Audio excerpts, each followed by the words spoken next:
Yo, hello. What's up, guys? Godjohnson here, but y'all can call me Seth. Today we are doing, or we're looking at, hold on, is this close enough? It's close enough? Alright, yo, today we're going to be looking at solar returns. Specifically, my solar return. My birthday is in 3 days, February 13th, 2021. It's a big age. I'm going to be 17 years old. Let me start the screen recording. Make sure everything's good. Actually, we'll talk about solar returns for a second. So, a solar return is basically when the sun is at the exact position it was when you were born.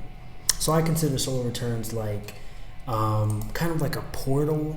Like, since the sun's in the exact position that it was in when you were born, it's like your portal opening and allowing the new energies to activate in you, right? So I'm going to be checking what energies are activated for the next 12 months and just see what 17 is going to be like for me, man. So hopefully this gets y'all inspired to check out y'all solar return if y'all got a birthday coming up.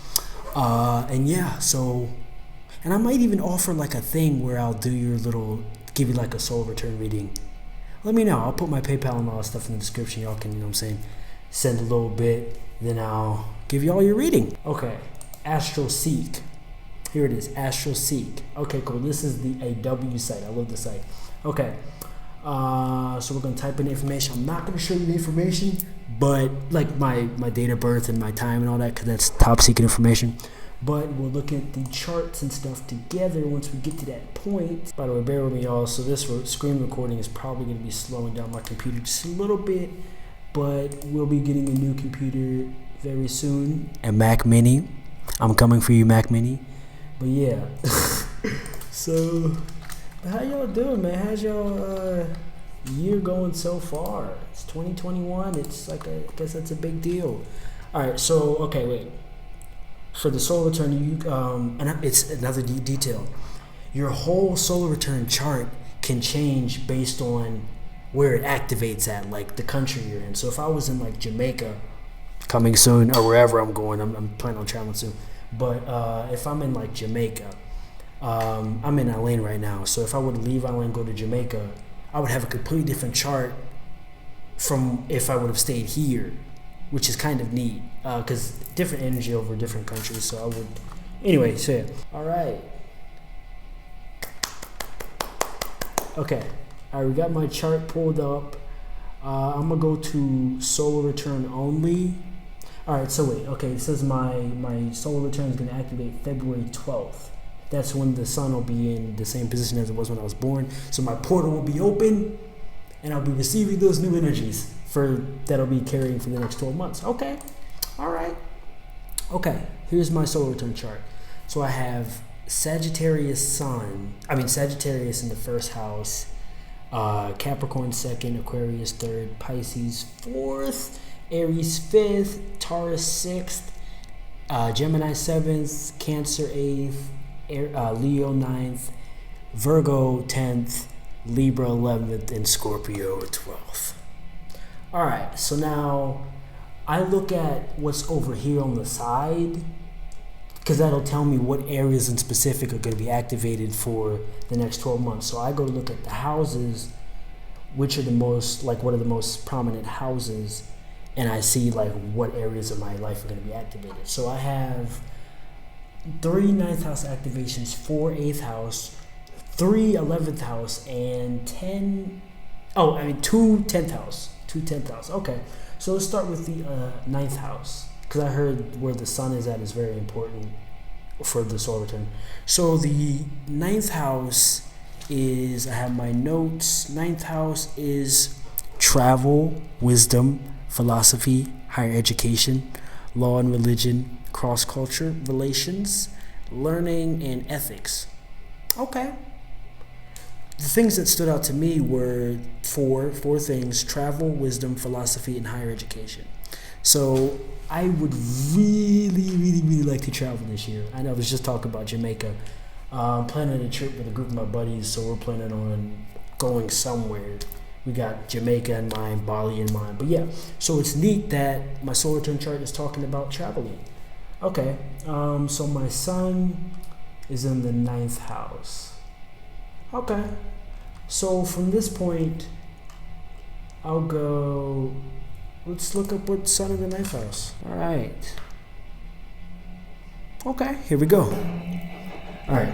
With sun in the ninth house, you are likely to be motivated by the need to expand and broaden your horizons, either physically or intellectually. Okay. You may be fascinated by travel in foreign places, seeking to discover what else exists in the world. Facts. Accurate. You may have a need for knowledge and follow pathways that allow you to continually learn and understand. Your challenge is to develop discernment about what you believe and to accept present limitations. In time, you learn to incorporate a vision for the future into your current circumstances and teach others how to find inspiration in their lives. Okay, all right. Let's see, the ninth house of the chart is concerned with exploration, questing, and the search for meaning. It symbolizes the desire to expand and broaden horizons on physical, intellectual, or metaphysical levels. Interesting. Traditionally, the ninth house has been associated with religion, divinity, and the search for God. And so at its highest level, this house is connected to one's experience of truth. Truth is a loaded term and it tends to be relative. Okay, so I'll read a little bit more. Let's see, which part do I want to go to? Let's see, if you have sun in the ninth house, your journey involves exploring potentials and questioning reality. You must challenge your beliefs to find out what is true for you. This will require you to see life from a number of different perspectives so that a broader vision is acquired. Okay. All right, so what I got from this is travel, broadening your horizon, gaining different perspectives on things, all the things that travel basically would equip you with, because you're surrounded by different cultures and different types of people. So you can't really be closed-minded in those situations. You can't. So, and that was one of the big things with moving here or living here, is I grew up surrounded by so many different cultures and people from so many different places that there was no norm. There was no like normal type of thing. Like where you come from isn't normal. Like we're all in different spots. So I was just raised used to that. So yeah, it allowed me to expand and see all the different beliefs that people have acquired of life and kind of combine it and explore all of them. You know? So okay, traveling. That's what I got from this. Traveling and expanding my perspective even more, or expanding my mind even more. Okay. All right, so let's go to the next placement. Moon in the ninth house. So my sun and moon. So my personality and my emotions are involved in the ninth house. And I really do feel like traveling. I feel it here. Anyway. So yeah, okay, cool. But yeah, your soul leads you where you need to be on your path. Let me make sure all the stuff is still recording. I always got to check that. All right, we're still going. So, okay. Moon in the ninth house. Let's go with this one. Let's try a new website this time. Okay. Ooh, and we got some Venus in the eighth house. Oh, we'll get into that later. We'll get into that in a second. Moon in the ninth house, how it shapes your personality. People with the moon in the... it just skipped me down to some stuff. All right, let's get back up to the top.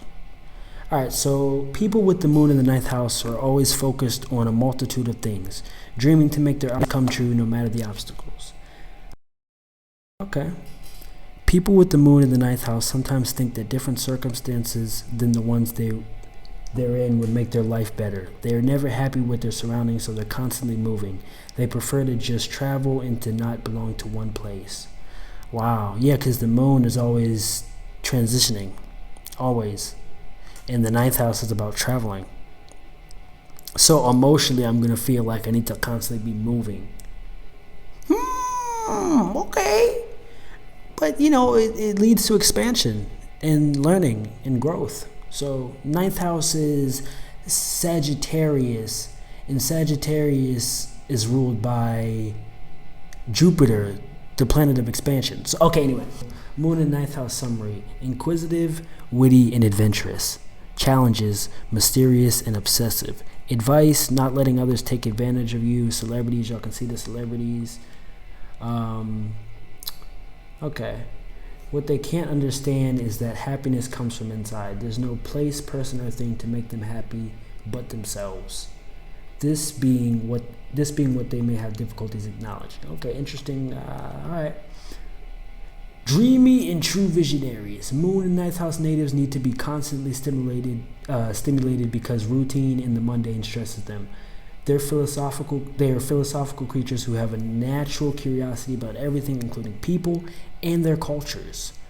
It's important for people with the moon in ninth house to stop believing the grass is always green on the other side and tend to their other needs, because the more they will look for happiness somewhere else, the less likely they are to find it. Well, basically that's what it is, but the less they'll be able to find it. Okay. Possible they have been to destinations others wouldn't even dare to think of. Okay. Alright. Let's see. Moon in the ninth house natives are happier and more comfortable doing something out of the ordinary. Something creative. This is pretty creative. They enjoy talking about philosophy, spirituality, and even the occult. Their mind is inventive and always wanting to escape reality with the help of studying, traveling, and having various conversations. I do very much enjoy talking about philosophy, spirituality, and the occult. Okay? My mind is inventive. Escaping reality, I did make a video on shifting realities, but I don't know if that's escaping. That's just, other stuff. With the help of studying, facts, traveling, facts, having various conversations. I like having conversations. I do like that. Okay, loving to expand their mind. These natives' imagination may give them psychic abilities that others don't even dream of having. The position of the moon in the ninth house indicates they nurture their mind on their own. They feed their higher self through emotions, and when they need to feel secure, they just start to rely on mere thought. Okay. All right. Ninth house. Moon in ninth house. Okay. Mercury in the ninth house. Wow. Wait. Wow, that's fire. Okay. So this combines the energy of Jupiter with the energy of Mercury. Mercury is the planet of thinking and communication, ruled by Gemini and Virgo, supposedly the two smartest signs because they're ruled by Mercury, combined with Jupiter, the planet of wisdom, adventure, and broadening your horizon. So it's like it combines wisdom and intelligence, which is, wisdom is, but it really combines those two energies together. Wow. Interesting. Okay, but let's see what they mean by this.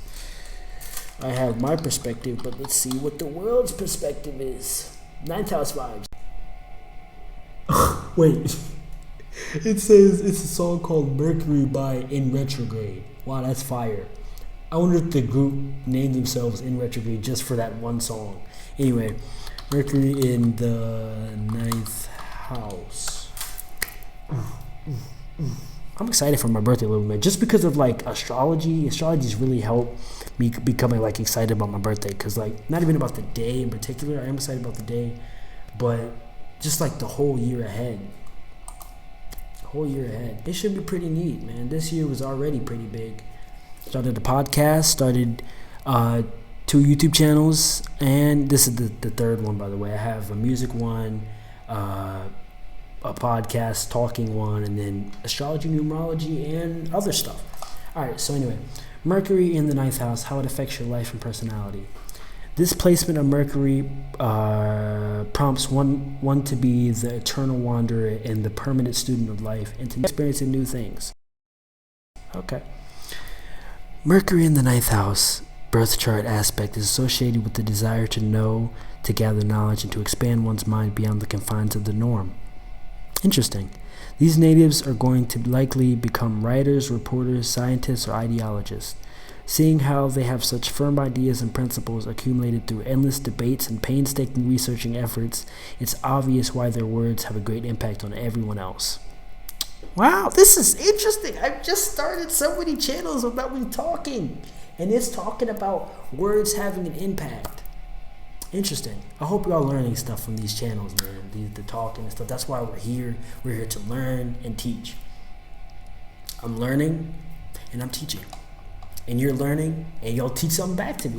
Y'all teach me. Anyway, so Mercury in the ninth house summary: strengths, analytical, observing, and generous.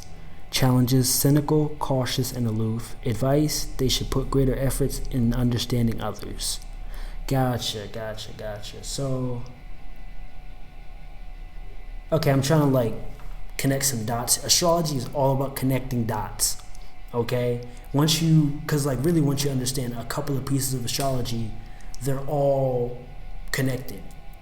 So if you understand what Gemini is like as a sign, you understand what Mercury's like as a sign. So anyway, yeah, but I'm just trying to connect the dots. All right, so a great mental capacity. We can safely say that there is no one who can match these natives when it comes to to intelligence, natural curiosity, cultural knowledge, and pretty much anything associated with the development of one's mind. This aspect combines Mercury, the planet of communication, with the ninth house. Oh, that's what I just said this. Okay, anyway, with the ninth house of higher education, of intellectual stimulation. Anyway, okay, this can only be called the luckiest and most unfair for how lucky it is. Coincidence. Yeah, that's wild how this. Okay, anyway, these people are endowed with analytic and observational aptitudes, great adaptive powers, and a great talent to solve problems with little to no effort. Okay, get in your bag then. All right, so let's see. They find it very refreshing to talk to people, share their ideas, and convince others of the veracity of their claims. It's very fulfilling and satisfying when others change in good. When others change in good as a result of their advice. Okay. All right. Well, yeah. That's kind of what I was just saying a little bit, like teaching and learning. I hope y'all are learning something from these. Interesting. Okay. These ninth house Mercury natives are the eternal wanderers, the permanent students, and people who genuinely believe they always have something to learn, that the world is boundless and filled with an immense quantity of knowledge. They are people who would instantly choose knowledge or mental capacity if they had a choice to be offered a boon. What the fuck is a boon? All right, anyway. Philosophy, theology, science, ethics, and existentialism? Existentialism, is that right? Is this facts? Existentialism? Who knows? Anyway, existentialism are but a few of their interests, some of the most expansive and interesting. If a journey has to be made, great efforts have to be put at the altar of knowledge. They will not hesitate. Moreover, the truth has to be anchored in logic and reason for them to perceive it as such. They will never get bored or ever stop learning because it's such an interesting and fascinating thing to do. Absolutely everything in this world, even the simplest of things, hide immeasurable, interesting things within it. Untold mysteries that no one knows of. Okay? All right? Okay, let's see. Where was I at? Right here? Okay. And they are interested in these potential explanations, and the insight that they get once they research something for long enough. Accurate. That's facts. Anyway, enthusiastic, searching for inspiration, they are capable of seeing the grand scope of things, to use their knowledge for good, to solve problems, and offer advice. I love giving advice, receiving advice too. Anyway, all right, so we'll stop there and we'll move on to Venus in the 8th house. This is where it gets a little different. So 8th house is about, what is it? I think this is Scorpio's house, so it's going to talk about some sex a little bit, some sexual energy, probably some mystical stuff. Let's go back to the chart here. All right, 8th house. Oh, okay. 8th house, merging, sex, intimacy, shared finances, inheritance, taxes, loans, assets, properties, joint ventures / goals, mysteries, partners, resources. Partners, resources. Okay. What does this say to me? Joint ventures and goals. Earlier I was talking about me and my buddies all planning a trip. Joint ventures. And then we have the house of joint ventures and we have the house of travel. This is the energy of this year. Wow. I'm happy with all of this. I'm so happy with this. This seems, for now, this is all stuff that I've been like working towards and feeling anyway. Venus in the 8th house? Yeah, 8th house. That's where we're on, right? Yeah, 8th house. I'm trying not to make this an hour-long thing, guys, but my videos just go on, but it's because I'm having so much fun with this stuff. All right, I like that last site we were on because it just gets to the point, you know what I'm saying? So, all right. Venus in 8th house. Key facts about its influence on personality. People having Venus in the 8th house are true to their beliefs and wish for things to happen naturally in their lives rather than pushed by them. Okay, wait, so Venus in 8th house. 8th house, I think it's Scorpio. Yeah, it's Scorpio. Yeah, Scorpio. So Pluto. Sex and love. Okay, anyway. Natives having Venus in the 8th house will most likely express their sociability and romanticism through the way they make love, establish friendships, or business relationships. Very attracted to the opposite sex. They want somebody who's smart and somehow mysterious to be next to them for life. Okay. Smart and mysterious. That's Scorpio. No, okay. All right. Let's see. Venus in 8th house summary. Strengths: devoted, witty, and romantic. Challenges: overly dramatic and superficial. Advice: be the person who matches their words to their actions. Okay, Natalie Portman, Jennifer Lawrence. I was about to say Jennifer Lopez. All right, Kylie Jenner, Mike Tyson. Okay. Hating vulgarity and poverty, these natives will do their best to have lots of money and to succeed. It's normal for them to surround themselves with high-quality things, so be ready to witness them spend everything they have in one shopping spree. They get bored easily with everyday issues and need a little bit of drama in order to feel happy. Okay, so with the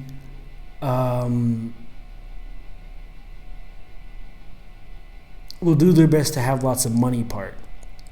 This year, I would like to have my own source of income. Oh, it was just 11/11. Whatever I was talking about then is manifesting, I suppose. But yeah, I would like to have my own little, or big, not little. Stop saying little, Seth, when you watch this. I would like to have my own big source of income. Whether it's through YouTube or whatever, but I'd like it to be from doing stuff I love doing. And it will be from doing stuff I love doing. This is my form of manifestation. But yeah, I'd like to receive that because like having this trip come up with my friends, like I realized I don't know how it's gonna happen, but I feel that it will happen. I don't know where I'm gonna get this money from to have a great, beautiful time and not have money be an issue for me or any of my soul family that's going on this trip. But all I know is the money is going to come in a beautiful way, and this trip will be beautiful because this is a giant deal. I haven't seen some of these any of these people really in like 3 years, maybe 3 years. So yeah, it's interesting.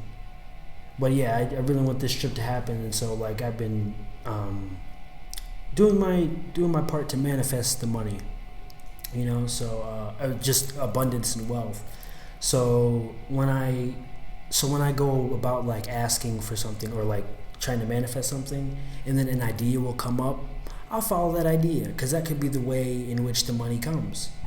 So like yesterday I was thinking about manifesting money, and the day before and the day before that. But anyway, I was thinking about manifesting money, and then the next day I started a YouTube channel, a third YouTube channel about more some other stuff I'm passionate about, and I follow that because that could be your answer to the prayer that you just let off. So follow those. All right, so passion makes them feel better about themselves. People having Venus in the 8th house, which rules over sex, are very charming when it comes to love. They like being romantic, giving or receiving flowers, and forging meaningful relations. It's very possible they will start a business with their partner or inherit some money they will very much depend on. Their friends will be true, and they'll probably be interested in the occult. My friends are me, because my friends are interested in the occult. They've evolved. They've evolved. Well, yeah. But they've always been, you know what I'm saying, always been lit. But yeah, now they really get in their bags. But yeah, so when it comes to love, they want things to happen intensely because they really don't like casual encounters and to just have sex for the fun of it. Accurate. Anyway, okay, they don't dream of something strictly physical and prefer a relationship with as much drama as possible. Less accurate. Not accurate. The part about I don't like strictly physical stuff, that's facts. The part about the drama, less facts. I'm not the biggest fan of drama and stuff like that. Some of my relationships do have that element, but let's move on. All right, so everything that has something to do with superficiality or the mundane bores them. Fearful to not appear weak in love, they may struggle to keep their emotions under control. Jealousy and possessiveness are normal for these people because they're terrified to not get cheated on. They're terrified to not get cheated on or betrayed. Okay. Is this facts? No, I don't think so. I'm moving out of that. We've experienced stuff like that in the past. Learning experience. Moving out of that. Anyway, yeah. Those who have managed to win their trust should never disrespect them or abuse their good nature because they're very loyal and giving. Oh, that was it. Okay. If you'll offer them back what they have given to you, things between you should go on smoothly. Okay. Yeah, okay. Anyway, passion makes them feel better, so they're charming. Passion makes them feel better, so they're charming others just to bring out their most fiery attitudes. Everything that's secret and taboo makes them thrive. Wanting to get together with people who have obsessions or are a little bit broken inside. What the fuck? Fuck no, I'm kidding. Who have obsessions or are a little bit broken inside. No, not that one, not the last one. The first one, who have obsessions with what? Obsessions with what? Anyway, it's not unusual for them to turn their love relationship into a business one because they can really collaborate with their partner no matter if it's about romance or money making.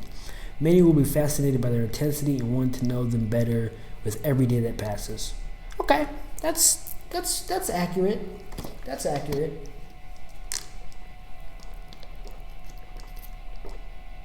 This water is very good. Anyway, individuals having the Venus in the 8th house are very generous with their love and passion, with their love and passionate because they feature all the Scorpio traits. All the Scorpio traits. Let me check this camera again. Okay. All right. Okay. Okay. This is like a house I was excited about.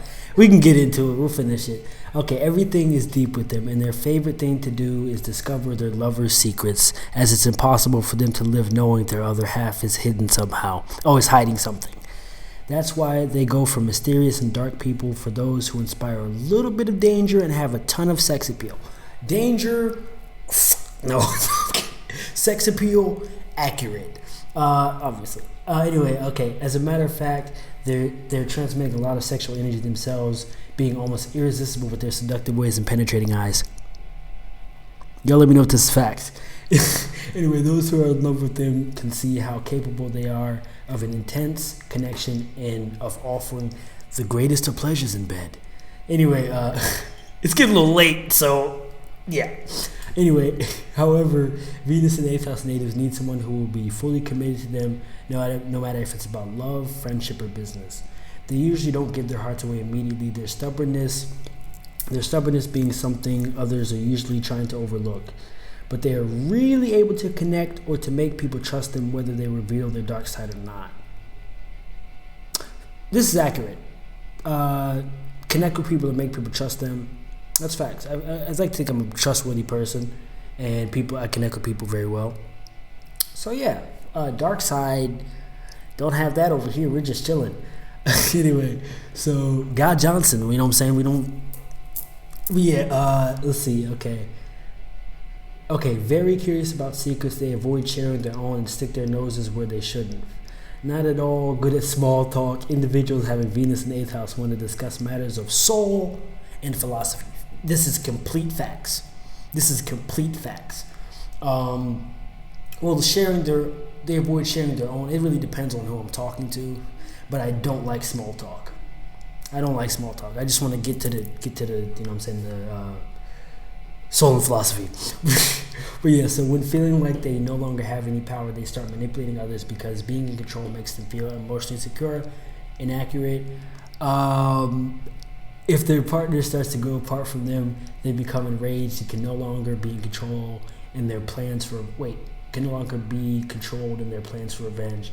This happens due to the fact that they're deep and feel things more intensely than others. The 8th house can teach them to be more trusting and let go of the past, if only they listen to how this location in the birth chart influences them. Venus has its own shadows when placed here, so natives having this planet in the 8th house will be attracted to the forbidden and everything taboo. Okay. All right, let's move on to the next one. We spent way too much time in the 8th house, but I love it in the 8th house. Thank you, 8th house, for having me. We got a couple more placements from y'all, or from the 8th house. Jupiter in the 8th house. Luck and expansion in sex, intimacy, merging, joint ventures, properties, goals, all dope things. All dope things. We love it here. Okay, let's go Mars in the 11th house. We gotta move on to some other houses. But Mars is about your drive. Once again, your sex, right? That's how your aggression, the way you drive towards things, your ambition, stuff like that. Okay. All right, so in the 11th house. Ew, I'm getting a little tired. Okay, we'll stop it at 12 or whenever okay, we got a couple more. We're not going to go into the North Node stuff. We're just going to finish up the planets and then... Oh, Mars, I know we've only done like 5 houses. Okay, Mars in the 11th house, how it impacts one's life and personality. People with Mars in the 11th house are enthusiastic and usually engage in diverse activities, being considered very capable by those around them. Oh, accurate. Alright, Mars in the 11th house people wish for many things, have the ability to lead, and can associate themselves casually with energetic individuals who are very good at what they're doing. Mars in the 11th house. 11th house is Aquarius, so it'd be social life. So my drive would be directed towards social life, friendships,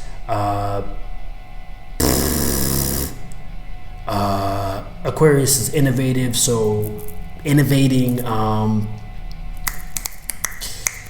have the paper. Let me just read the paper. 11th house, friendship, social awareness, humanitarianism, technology, hope, wishes, and future.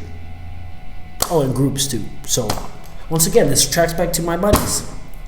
Soul family. Shout out to y'all. Hope y'all watch this. Anyway, so Mars in the 11th house, I already read that. Okay, these natives invest a lot of time and energy in their friendships, but should pay attention with whom they're spending their time, because they could either take advantage of others or be taking advantage of themselves. They like to participate in group events and be the leaders. Yes. Anyway, Mars in the 11th house summary. Strengths: ambitious, meticulous, and sociable. Okay. Challenges: superficial and intolerant. Advice: try not to take more than what can be handled. Okay, I'll try my best. They're the intellectual type. Yes, this is not even like my natural natal chart placement, I don't think, but these are spitting facts. Because as you approach, as you get closer and closer to your solar return, you start to get some glimpses of that energy. So, yeah. Oh yeah. Anyway, okay. And I will say this. Last thing I'll say about this before I move on. So every year around, or for the past couple of years, around December and January, I've always started a new project that ended up doing phenomenal. Last year, it was my Sethyjfox music YouTube channel. I started posting piano covers and tutorials, and then those blew up, which is so cool. I just looked at it today. One of my tutorials has 30,000 views. 30,000. I got a bunch of comments about people talking about how much tutorials help them, how easy it is for them to understand. Yeah. Yes, I love that. But anyway, so then this year was a freaking podcast. Started a whole podcast, started a whole new YouTube channel. Yes. So grateful. Anyway, okay. So individuals having Mars in 11th house spend a lot of time setting all kinds of goals all kinds of goals for themselves. They're at their best when able to fulfill their dreams and can really work well in teams. Yeah. It's important for them to have a balance between their needs and the ones of other people. Working with others towards common goals can help them. They like taking part in sporting competitions with their friends, accurate, because Mars makes them physical and eager to win. Having many friends, they'll likely argue with them all the time because it's in their nature to be like this. I don't argue that often, man. I like hearing both sides, different opinions, you know what I'm saying? Yeah. So I'll have discussions. But yeah, when it comes to their own ideas, they just work hard for them. Oh, their own ideals. They just work hard for them, but without planning too much. They're the intellectual type who can lead. Oh my God, who can lead without problems. Liking everything that's new. They love talking about the future and getting involved in anything that's related to innovation. Okay. So they will probably be inventors who come up with new ideas, especially on social issues and public relations. Starting a podcast, public relations. Anyway, the 11th house is ideal for Mars in these Mars in these natives because such placements give them many friends and an argumentative attitude, no matter how small the issue discussed. They like to make their ideals become a reality without thinking too much or judging if they're doing the right thing. Many will appreciate them for having intellectual interests and for knowing how to lead. Because they're enthusiastic, people will see them as very influential and capable, and they actually all are all this. Okay, gotcha. They actually are all this because they engage in everything that has just been launched, especially if the matter is about social problems or involving the public. Being this way can help them become famous and important members of society. The presence of Jupiter and Uranus gives Mars and the 11th house natives a lot of positivity in the way they achieve the results for their endeavors. It doesn't matter what cause they choose to fight for, Mars will give them all the energy they need to successfully pursue it. For a successful pursuit. Oh my God. Okay, anyway, they can easily be the champion in their group of friends or colleagues, and most of the time get involved in projects that have something to do with solving social problems. They're the initiators and the hard workers of any establishment. It's possible for them to be also difficult because their independence does not know any limits and they can't take orders, no matter how good the cause they work for may be. All right, so I got to wrap it up here. It's getting late. Anyway, but yeah, so with this is facts. This kind of talks a little bit about what I'd like to do as a future career. I'd like to be like in a position of leading, getting people together, creating with people, connecting with people. Yeah, the arguing stuff, but like collaborating with people, I like that. And I'm very driven towards the things I'm passionate about. So that's that Mars energy. So yeah, all right. Let me know if y'all want me to like finish this thing, because we have 2 more 8th house placements, and I'm gonna probably do a part 2 tomorrow or something. But yeah, let me know if you want me to finish this up. But hopefully you guys enjoyed this video. This is me talking about solar returns and using my own chart as an example. So we'll see how this year plays out. But yeah, the sun activating the energy.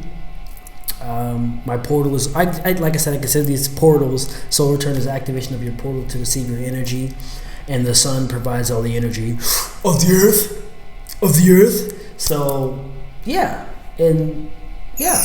Part 2. Once again, hope you guys enjoyed this video. Thanks for coming to the God Johnson channel, but y'all can call me Sethyjfox, you know what I'm saying, since we're here with it. So yeah, man.